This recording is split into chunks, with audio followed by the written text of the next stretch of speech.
When I was a keen, young, enthusiastic backgammon player, one of the first things that I tried to learn was where you should be recubing in money games when you've got the same number of checkers as your opponent, but obviously if you're considering recubing, then you're on roll. So I had a few benchmark positions which I kept in my mind, but I never really checked them properly until now. And surprisingly, I was way off in some of them. So I'm going to work backwards, start with 4 checkers each. So we know that we're way past our recube point, but do we know what percentage winning chances we have, and correspondingly what winning chances our opponent has? Because it's important to know this when you have 4 checkers left, but you change the position so that, for example, you put a checker there, and then you can work off what you know the benchmark is with 4 checkers on the ace point. So let's check what XG reckons our winning chances are. So I always thought it was about 86%. I always remembered 14% for my opponent. Let's see. So pretty close, but actually we've got a little bit more than 86%. And now we're going to just add 2 checkers. Now, of course, it does matter slightly where we put them. For the sake of brevity and not making this video too long, I'm going to put them all on the ace point. So now we have 6 checkers on the ace point, and I remember this also to be, of course, way beyond our opponent's take point. This is a redouble and a big pass. I remember that my opponent has something like 21%. So let's see if I'm right. Pretty much bang on. Well, bang on, 21%. So we've got 78%, but it is a big pass. And that's because our opponent has no real recube value, I think.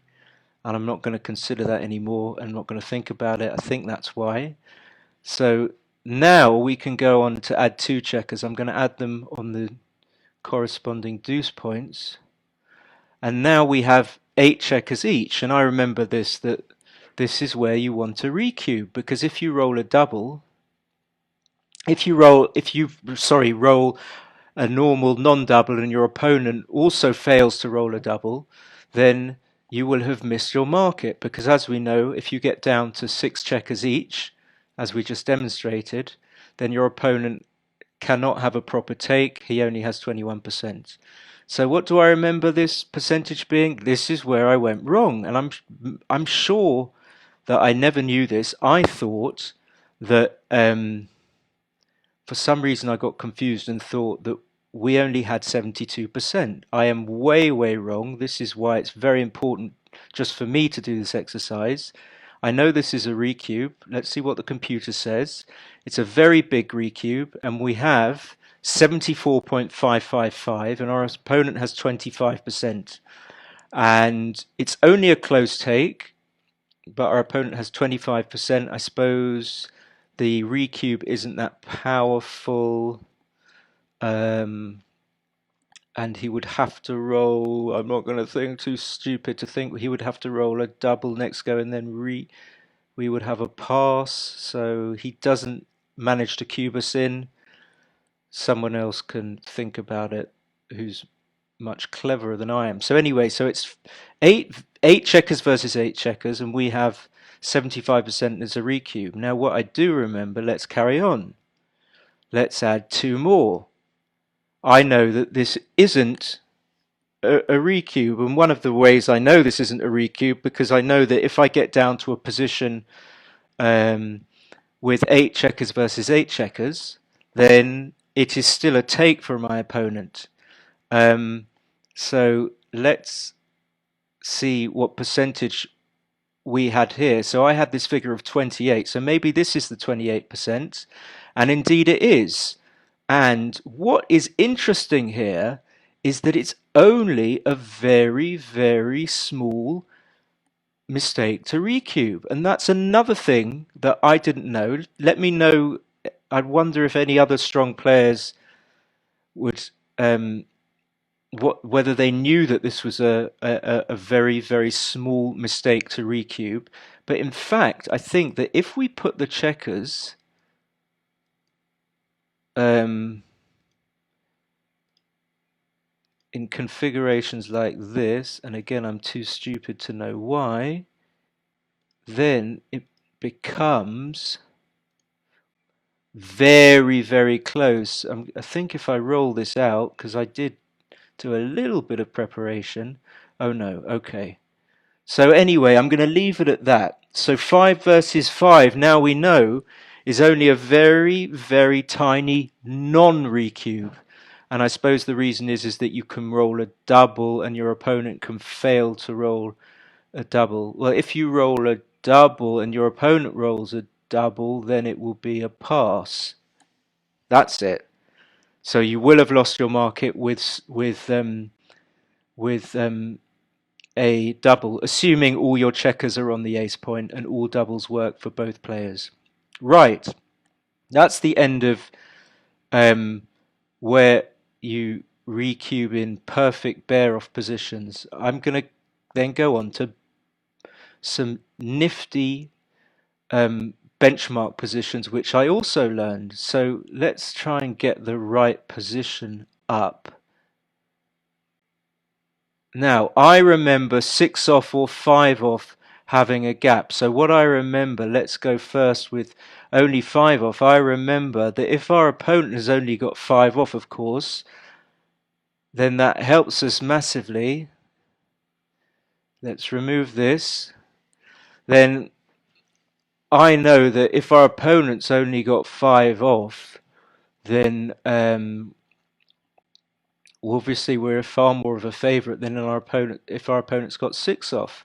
So therefore, I configured a position where, because our opponent's only got 5 off, I allowed him to have the ace point instead of there being a gap.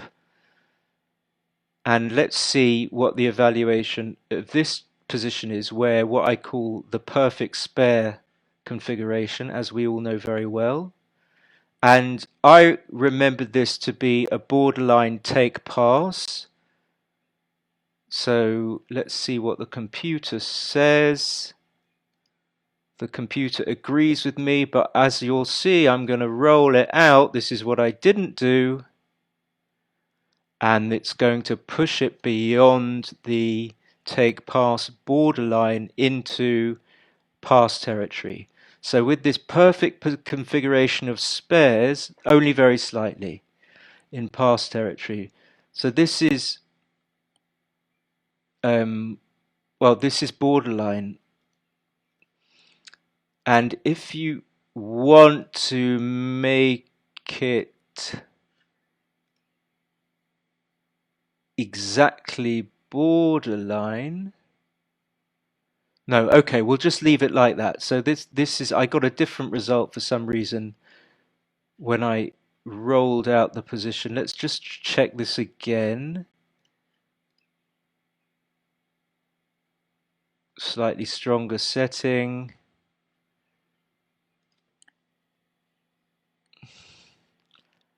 Okay, I'm going to leave it there. So this is the borderline for take pass. If we put this spare here on the ace point, I believe this might swing it to, is this improving his position? Or I would have thought so, because it makes double one work. Okay, so perfect configuration of spares. This seems to be exactly borderline take pass. So now what if our opponent's got 6 checkers off? Let's have a look. Let's have a look. Let's have a look. Let's remove, no, that's not what I wanted.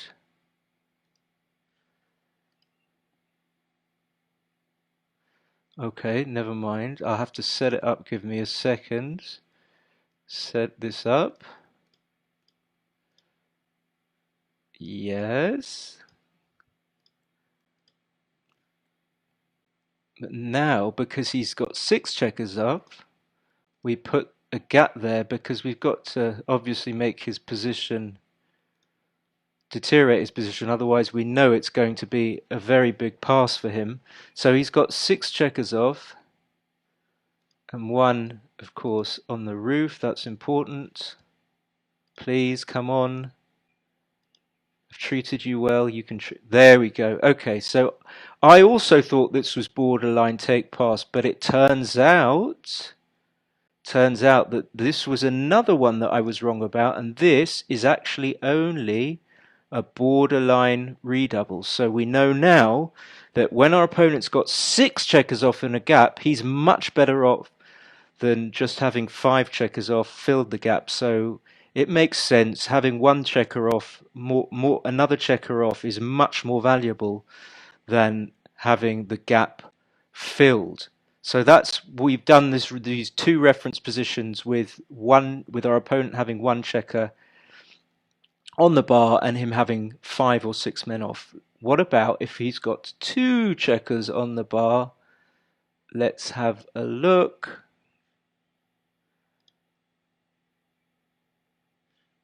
This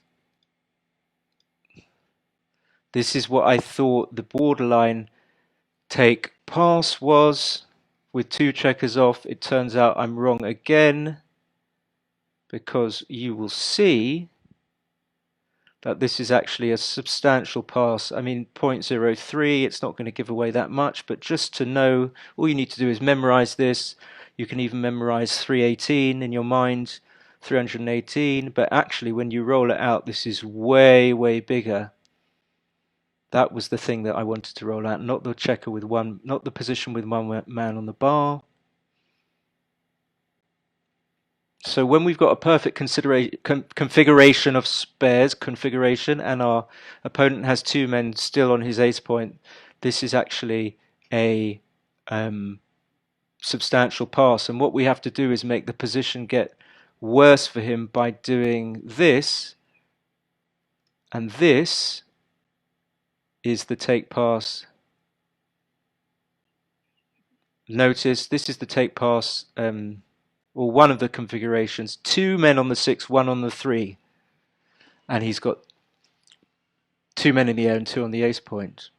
So I hope that was interesting. We went through the bear offs, and then we went through the 1 checker hit scenario with first 5 men off for our opponent, and then 6 men off for our opponent, and then the 2 checker hit scenario, and we found the exact percentages. So yeah, you can just rewatch the video and just pause and then memorize, and then you can just, if you want to check it, play around with it on your own XG. Okay, thanks for watching. Bye.